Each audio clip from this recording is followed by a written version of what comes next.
అబద్ధం చెప్తే ప్రాణాలు తీస్తా. మర్యాదగా నిజం చెప్పు, నా అల్లుడు ఎక్కడున్నాడు? యువరాజ్ కొంచెం ఆగు. యో కేదారు, నువ్వెందుకు నా కొడుకుని ఆపుతా ఉండావు? గట్టిగా అడిగదినే కదా వీళ్ళు నిజం చెప్పేది. మనకు కావాల్సింది మాధురి కొడుకు మారాడో లేదో తెలుసుకోవడం, కానీ ఇలా గొడవ పడ్డం కాదత్తయ్య గారు.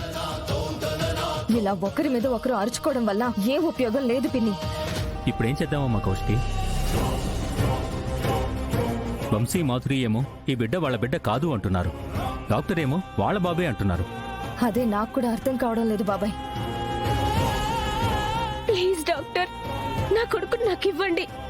నా బిడ్డను నాకు దూరం చేయకండి. వాడు నాకు దూరం అయితే నేను బ్రతకలేను. అమ్మే అక్క, ప్లీజ్ అక్క, నా బిడ్డను ఎలాగైనా తీసుకుని రా అక్క.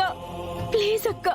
మాధురి, మధు, మధు, నువ్వు చాలా వీక్ గా ఉన్నావు. ముందు నువ్వు కూర్చో.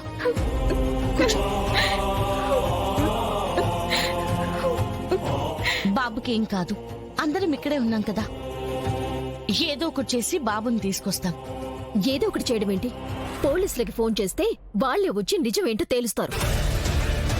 కరెక్టే, పోలీసుల్ని పిలుద్దాం. ఇప్పుడే కాల్ చేస్తాను.